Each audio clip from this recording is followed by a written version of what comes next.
Hello बच्चों, आपका एक बार फिर से तहे दिल से साक्षी गुप्ता क्लासेस में स्वागत है। आज मेरे साथ मेरा एक स्टूडेंट जुड़ा हुआ है जो सीएस कर रहा है।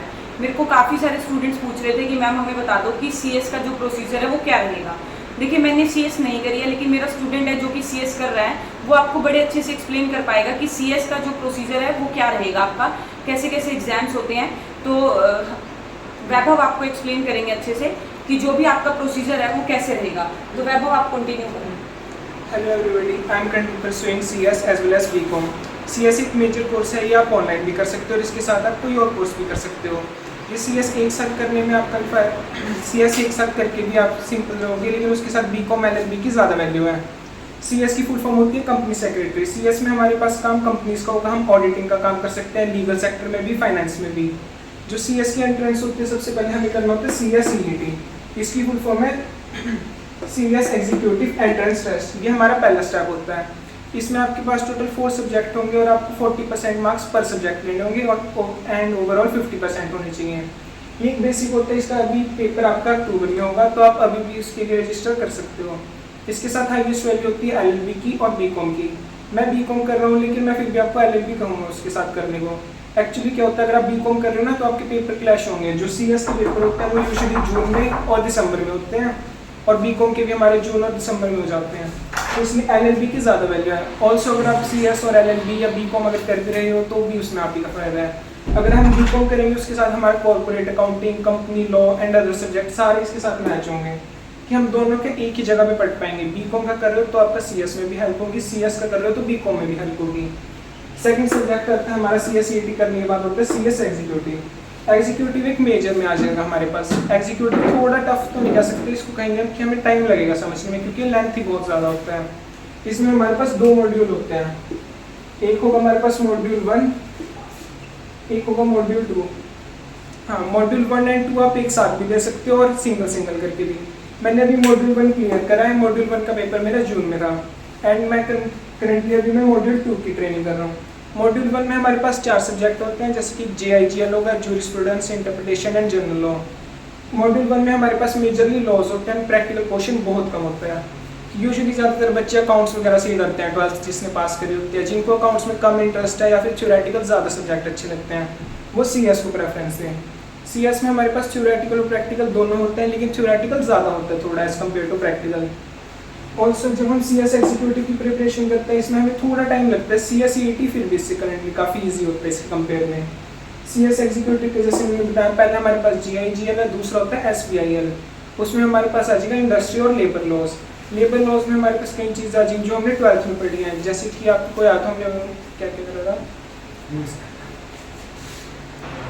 जैसे कि हमने 12th में बिजनेस में पढ़ा होता है कि वुमेन्स के क्या क्या राइट होते हैं, वो सारा कुछ हमारे पास शॉर्ट में था।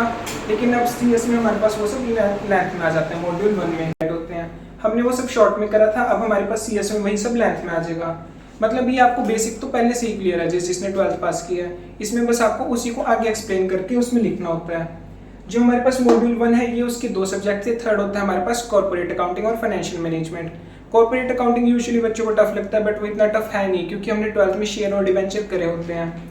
अगर आपका शेयर और डिवेंचर अच्छे से क्लियर है तो आपको बहुत अच्छे से समझ आएगा। और हमारे पास उसके अंदर कैश बुक आ जाएगी और जर्नल्स तो हर जगह है ही हमारे पास अकाउंट्स में। और थर्ड सब्जेक्ट हो जाता है कॉर्पोरेट अकाउंटिंग। फोर्थ है हमारे पास कंपनी लॉ। कंपनी लॉ सब बच्चों के लिए नया होगा, क्योंकि 12th में हमने ज़्यादा कुछ नहीं करा है। इसलिए मैं कह रहा था, अगर आपने BCom या फिर LLB में एडमिशन लिया है या इसके साथ कर रहे हो तो आपके लिए बहुत आसान रहेगा। BCom और LLB दोनों में ही हमारे पास कंपनी लॉ आता है, तो अगर आप CS भी कर रहे हो और वो कर रहे हो तो दोनों की आपके अंदर हेल्प होगी। तो मेन सबसे पहले हमारा CS एग्जीक्यूटिव में मॉड्यूल 1 रहता है। अगर आप मॉड्यूल 1 एंड 2 एक साथ प्रिपेयर कर रहे हो तो मैं एडवाइस दूंगा कि आप यूजुअली लगभग 8 मंथ का टाइम लो, क्योंकि इसका सिलेबस पूरा होने में हमें काफ़ी टाइम लगता है। यूजुअली बच्चे क्या करते हैं, 3 या 4 महीने में प्रिपेयर करके देन पेपर देते हैं, तो उसमें आपका चांस बहुत कम होते हैं पास होने के, क्योंकि ये सब्जेक्ट थोड़े लेंथी हैं। टफ नहीं है, टफ बिल्कुल भी नहीं है CS। मैं खुद कर चुका हूँ, मेरे को 2 साल हो रहे हैं, मैं अपने एक्सपीरियंस पे कहता हूँ। ये है कि लेंथी है थोड़ी, टफ आपको बिल्कुल भी नहीं लगेगी, समझ बहुत आसानी से आ जाएगी। तो चलो पहले तो अगर आप CS एग्जीक्यूटिव पे देखना, जो CS EET है, अभी अगर आप ये वीडियो देख रहे हो तो मैं तो यही कहूँगा कि CS EET के पेपर आपके अक्टूबर में होंगे, लगभग 6 अक्टूबर से। तो अभी भी काफ़ी टाइम है, आप इसके लिए रजिस्टर कर सकते हो। और CS EET में यूजुअली आपकी कॉमन सेंस के ऊपर ही होता है। आपके पास लॉजिकल रीजनिंग आ सकती है। 12th में जो जो आपने करा था वही होगा यूजुअली, इसमें ज़्यादा टफ नहीं रहेगा। और अगर आपने बीकॉम तो आपकी यूज़ होगी, और या फिर अगर आप LLB कर रहे हो तो उसके साथ आपका CSET बहुत हाई चांस है फर्स्ट टाइम में पास होने के। मेनली तब हम अपने तब CS की वैल्यू क्या क्या होती है। CS एक बहुत ही ज़्यादा अंडररेटेड कोर्स है, यूजुअली लोगों को पता भी नहीं होगा इसके बारे में। CS की वैल्यू ये होगी कि हर एक कंपनी जिसका भी टर्नओवर 10 करोड़ से ज़्यादा है उसको एक CS रिक्वायर होगा ही होगा इन फ्यूचर। CS की बहुत हाई वैल्यू रहेगी इन कंपनी, और CS के साथ साथ आप अगर बाकी कोर्स भी करोगे तो आपकी वैल्यू भी ज़्यादा इंक्रीज़ होगी, आपका परफॉर्मेंस अच्छा मिलेगा। और जो CS होगा जब हम कर लेंगे CS एग्जीक्यूटिव के बाद हमें 2 साल की इंटर्नशिप भी करनी पड़ेगी जिससे हमें एक्सपीरियंस मिलेगा। उस इंटर्नशिप में भी आप अलग अलग कोर्सेज कर सकते हो CS से रिलेटेड, बैंकिंग हो जाता है, इंश्योरेंस हो जाता है, आप या फिर कंप्यूटर के कोर्सेज भी कर सकते हो, C++ लैंग्वेज के भी कर सकते हो।